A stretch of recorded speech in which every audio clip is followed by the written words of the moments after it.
APN के खास कार्यक्रम जनमंच में आपका स्वागत है और हमारा पड़ाव आ चुका है गोरखपुर। गोरखपुर की जनता की क्या समस्याएं हैं और इस सरकार में उसने क्या पाया, क्या खोया, इसकी पड़ताल हम करेंगे। तमाम लोग हमारे साथ मौजूद हैं। आप देख सकते हैं आधी आबादी महिलाएं भी हैं, पुरुष भी हैं और ये वो जनता है जिनके मताधिकार से सरकारें बनती हैं और उनके कार्यों का जजमेंट होता है। सबसे पहले हम वाकिफ़ होंगे आपसे सर, जनता के लिए, गोरखपुर की जनता के लिए सरकार ने जो कार्यक्रम चलवाए थे, क्या उन सभी कार्यक्रमों का फ़ायदा जनता को मिला है? निश्चित रूप से सरकार की योजनाओं की तो बाढ़ सी अभी गोरखपुर में दिख रही है और जो पिछले वर्ष से जो बाढ़ की विभीषिका में लोग डूबते आए थे, उससे बड़ी बाढ़ इस बार की जो मुख्यमंत्री योगी आदित्यनाथ जी की सरकार जब से आई है तब से गोरखपुर में देखने को मिल रही है। लेकिन वो अंतिम आदमी तक पहुंच पाएगी, नहीं पहुंच पाएगी, इसके लिए निश्चित रूप से जिम्मेदार यहाँ का प्रशासन है और प्रशासन ऊपर ही ऊपर सब कुछ खेल रहा है। माननीय मुख्यमंत्री तक कोई बात पहुँच नहीं पा रही है और निश्चित रूप से मुझे ऐसा प्रतीत होता है कि थानों में, आप तहसील में, कचहरी में, आप जहाँ भी खड़े हैं, यहाँ भी हमारे जस्ट पीछे लगभग 2000 के आसपास महिलाएं अगर खड़ी हैं तो निश्चित रूप से बहुत ही शर्म का विषय है कि माननीय मुख्यमंत्री के शहर में इस तरह की बात हो रही है और आखिरी आदमी तक बात पहुंच पा रही है कि नहीं पहुंच पा रही है, ये बहुत बड़ा सवाल है। निश्चित तौर पर एक बड़ी समस्या है, यहाँ की सड़कों पर बेतहाशा जो छुट्टे जानवर घूम रहे हैं, वो एक बड़ी समस्या है। मैं आपसे रूबरू होऊंगा, पटरी व्यापारियों के लिए आप काफ़ी कुछ काम करते हैं और सरकार ने भी पटरी व्यापारियों के लिए काफ़ी कुछ काम किया है। आपको लगता है कि वो मुफीद है? पटरी व्यवसायियों के लिए निरंतर योजनाएं तो आती हैं, लेकिन आज तक ज़मीन पे कोई योजना नहीं आई। जैसे गोरखपुर में पटरी व्यवसायियों के बसाने के नाम पर कम से कम गोरखपुर में 20,000 पटरी व्यवसायी हैं। 400 कुछ दुकानें बना करके पटरी व्यवसायियों को उजाड़ने की तो व्यवस्था कर दी गई, लेकिन बसाने की व्यवस्था नहीं की गई। जब भी लॉकडाउन हुआ या कोरोना काल में जब भी आया तो कहा गया पटरी व्यवसायियों को 1,000 रुपये दिया गया, लेकिन सिर्फ कागजों में आया और कागजों में ही दिया गया, कहीं धरातल पे नहीं आया। यह मुख्यमंत्री का गृह जनपद है। जैसे अभी भाई ने कहा कि विकास की योजना है, तो विकास की गंगा तो ऐसे बह रही है गोरखपुर में कि पहले लोग बाढ़ से डरते थे। आज जब गोरखपुर में बादल लगता है ना तो लोग अपने घर में तख्ता उठा लेते हैं और जाइए 36-36 घंटे घरों में पानियाँ रह रहे हैं। निश्चित तौर पर कहीं ना कहीं एक सजगता ज़रूरी है और इस चीज़ को लेकर के निर्देश बरतने की कोशिश की जानी चाहिए। चूँकि मुख्यमंत्री का गृह जनपद है, इसलिए जिम्मेदारियां काफ़ी ज़्यादा हो जाती हैं। आरटीआई एक्टिविस्ट हैं हमारे साथ हैं, आपसे हम जानना चाहेंगे कि किस तरीके से यहाँ जो कार्य योजनाएँ हैं उनका कितना फलीभूत या असर उनका कितना होता हुआ दिखाई दे रहा है? सबसे पहले तो एपीएन न्यूज़ चैनल का मैं इस गोरखपुर की धरती पे स्वागत करूंगा, जिन्होंने जनता को जोड़ करके और जनता की भावनाओं को बनाने का प्रयास किया है। जैसा कि आपने कहा कि मुख्यमंत्री के गृह जनपद में योजनाएं कैसी फलीभूत हो रही हैं। योजनाएं तो माननीय मुख्यमंत्री जी द्वारा यहाँ पे आ रही हैं और उनका क्रियान्वयन लेकिन नहीं हो रहा है। जो भी मद में पैसा आ रहा है वो सारे भ्रष्टाचार की भेंट चढ़ रहा है। आपके नगर निगम में एक पार्क बना है, लगभग मुझे लगता है 6-7 करोड़ रुपए का पार्क की योजना थी और अगर मैं कैमरामैन वहाँ पे घुमा करके देख लें तो उसमें जो फाउंटेन और फव्वारे लगे हुए हैं आज वो चल नहीं रहे हैं और वहाँ पे घास काटी जा रही है। तो ये योजनाओं का व्यवस्था है पूरे प्रदेश में और हर सरकारों में। ये सबसे बड़ा एक मुद्दा होता था बेरोजगारी। जिस मुद्दे को लेके हम लोग पूर्व सरकार से पीड़ित होकर इस सरकार को लाए थे कि रोजगार इस सरकार में बहुत ज़्यादा मिलने के चांस रहेगा। आज आप देख रहे होंगे टोक्यो ओलंपिक की सब बातें होती हैं। हम लोग खेल टीचर हैं, स्पोर्ट बीपीएड टीचर हैं, खेल टीचर की बात होती है।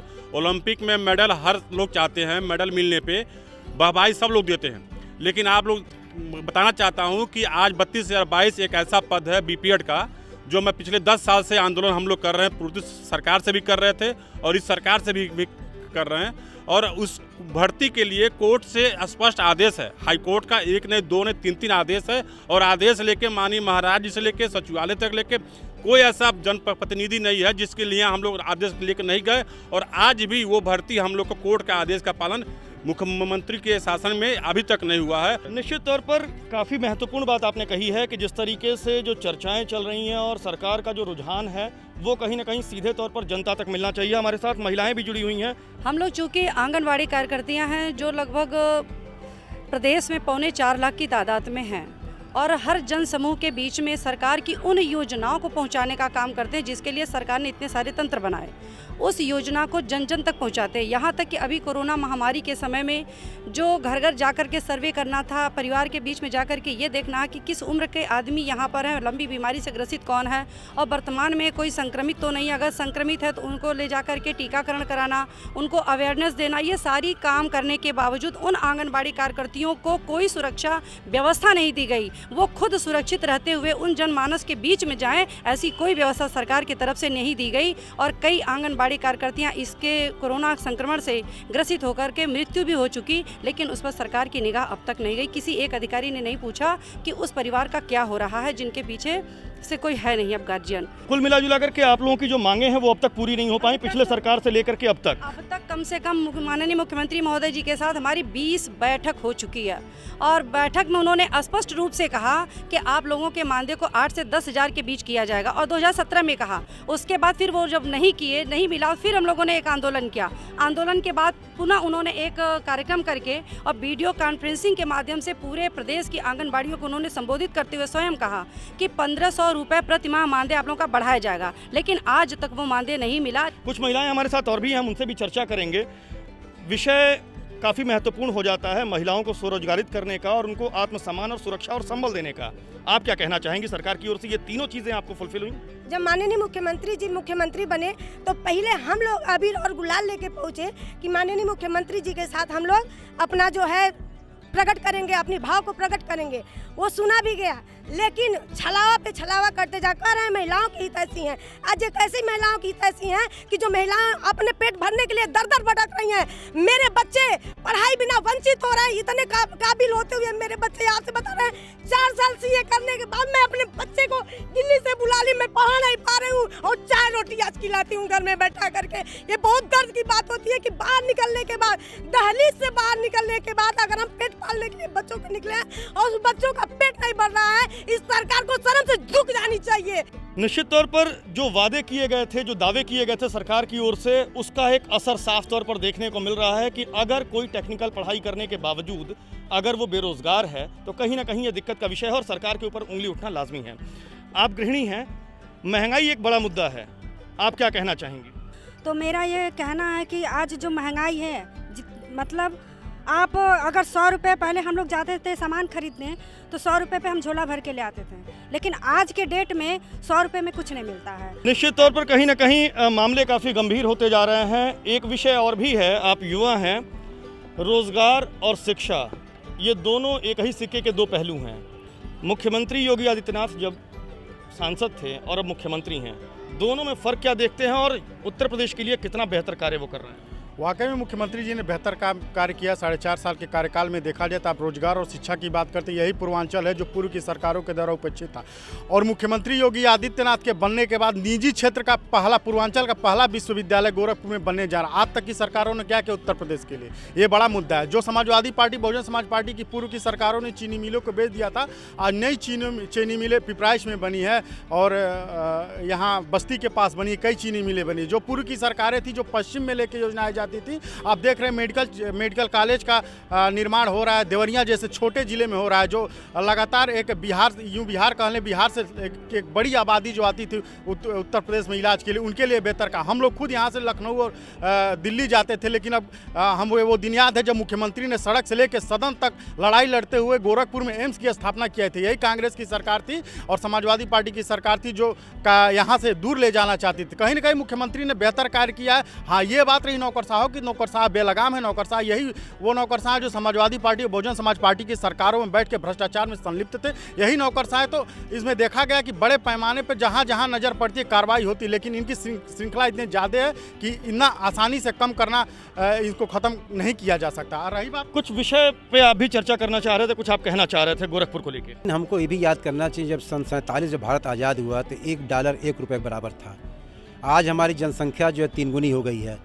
जनसंख्या बढ़ गई है, संसाधन वही रह गए हैं।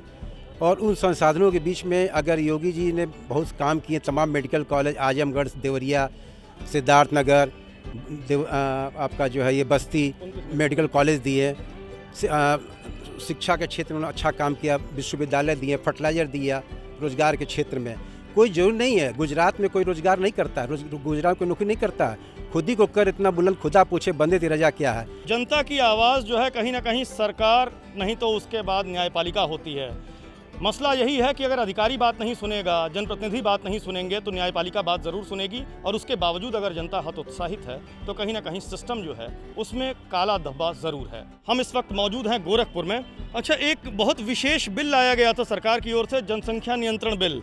मैं आप लोगों से एक जानकारी लेना चाहूँगा और आप लोग भी उस पर, आप लोगों की भागीदारी मुझे चाहिए। जनसंख्या नियंत्रण बिल का क्या असर इस चुनाव में देखने को मिलेगा?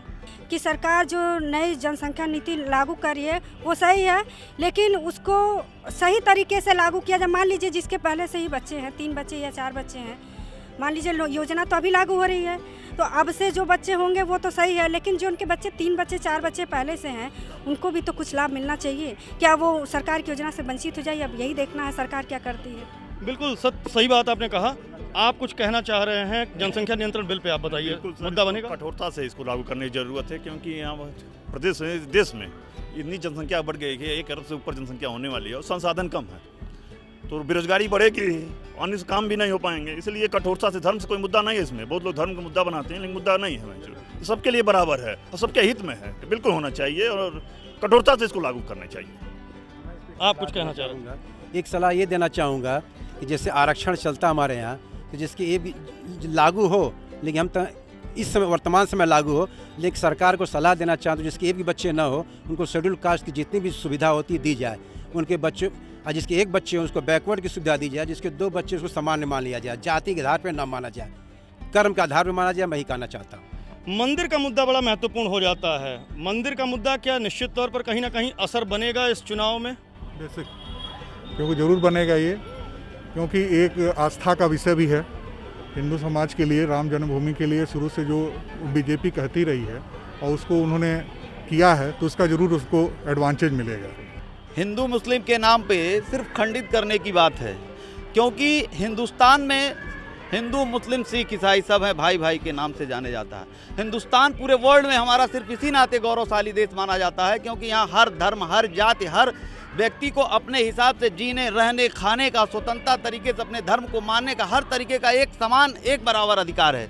इसी नाते पूरे वर्ल्ड में हमारा हिंदुस्तान गौरवशाली देश माना जाता है। निश्चित रूप से सिर्फ हिंदू मुस्लिम के बात करने वाले लोग सिर्फ एक राजनीतिक रोटी सोचने का काम करते हैं। इस देश का हितैषी कोई भी व्यक्ति हिंदू मुसलमान का बात नहीं करेगा। जो हिंदू और मुसलमान का बात करता है निश्चित रूप में वह देश का हितैषी नहीं है, क्योंकि यहाँ देश की बात होनी चाहिए, हिंदुस्तान की बात होनी चाहिए। हम हिंदुस्तानी हैं, ना कि हिंदू और मुसलमान हैं। बिल्कुल सही बात। आप भी कुछ उस पर कुछ कहना चाह रहे थे? देखिए, आपने जो कहा कि इस बार मुद्दा क्या होना है, तो मेरा ऐसा मानना है कि भारतीय जनता पार्टी जब सरकार में आई थी तो उन्होंने सबसे बड़ी चीज़ कही थी कि भ्रष्टाचार पे 0% टॉलरेंस। इन 4.25 सालों में जो मैं ऐसा मानता हूँ कि महंगाई, बेरोजगारी और भ्रष्टाचार ये मुख्य मुद्दा रहने वाला है, क्योंकि ना रोजगार मिला, ना महंगाई कम हुई और महंगाई बेतहाशा बढ़ती जा रही है। 300 रुपये का सिलेंडर आज 900 रुपये में ख़रीद रहा हूँ। हम लोग जैसे मध्यम वर्गीय के, अब तो गरीब परिवारों में आ गए हैं, सरकार ने नहीं शामिल किया, वो अलग विषय है, लेकिन अब गरीबी की श्रेणी में आ गए हैं। तो वो 900 रुपये का डीजल का रेट जो 150 रुपये प्रति बैरल, $150 प्रति बैरल डीजल था, और वो जब 54 रुपये और 52 रुपये का मिल रहा था, आज $45 प्रति बैरल का डीजल जो है वो 100 रुपये का मिल रहा है। और जनता तो महंगाई ये बढ़ती जा रही है। लेकिन एक बात बता दूं कि जय श्री राम का नारा तभी लगेगा जब पेट में अनाज रहेगा और मेरे बच्चे, मेरा परिवार स्वस्थ रहेंगे। घर में अगर कोई बीमार रहेगा, भूखा रहेगा, तो जय श्री राम 1 से 2 घंटे के बाद फिर हम आ जाएंगे अपने घर। तो मेरे कहने मतलब सिर्फ ये है कि दाल रोटी की भी व्यवस्था होनी चाहिए, जिसमें ये सरकार कहीं ना कहीं अभी कमी रह गई है। निश्चित तौर पर एक बड़ा मुद्दा हो जाता है, और जिस तरीके से सरकार की कार्य योजनाएं चल रही हैं, अगर उसका असर नहीं देखने को मिलेगा तो कहीं ना कहीं सिस्टम इसके लिए निश्चित तौर पर जिम्मेदार है। दूसरी एक महत्वपूर्ण बात यह है कि गोरखपुर की जनता जिस तरीके से अपने मुद्दों को रखी है एपीएन के इस खास कार्यक्रम जनमंच में, वो कहीं ना कहीं बेहतरीन है, और अपने मुद्दों को लेकर के जिस तरीके से जनता मुखर होकर के बात कर रही है, इससे सरकारों को भी चेतना चाहिए कि अभी भी सुधरने का वक्त आ चुका है।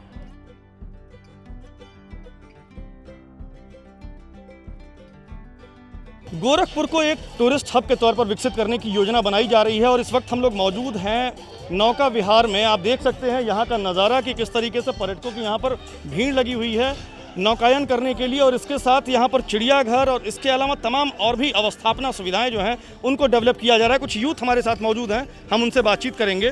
गोरखपुर को टूरिस्ट हब के तौर पे एक तरीके से विकसित किया जा रहा है, रोड मैप बनाया गया है, जू बन चुका है, नौका विहार में आप लोग मौजूद हैं। और किस तरीके की आवश्यकताएँ आपको लगती हैं और गोरखपुर में और कौन कौन से नए विकास के आयाम जुड़ने चाहिए?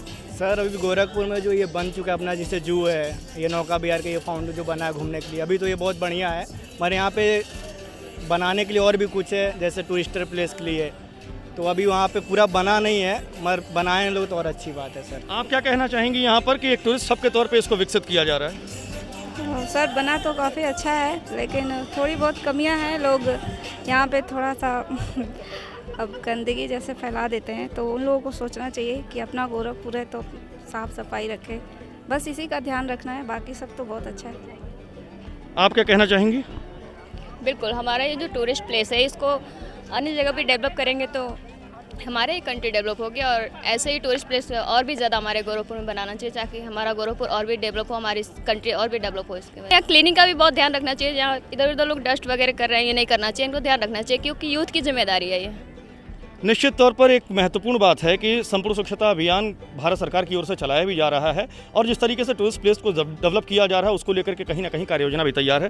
सर आप गोरखपुर के ही रहने वाले हैं, स्थितियां क्या हैं यहाँ पर? अन्य अवस्थापना सुविधाओं और सड़कों का संजाल, जू, नौका विहार, तारामंडल की एक खूबसूरती, ये सारी चीज़ें डेवलप की जा रही हैं। योगी आदित्यनाथ सरकार आने के बाद से क्या गोरखपुर वाकई विकास की राह पर अग्रसर है?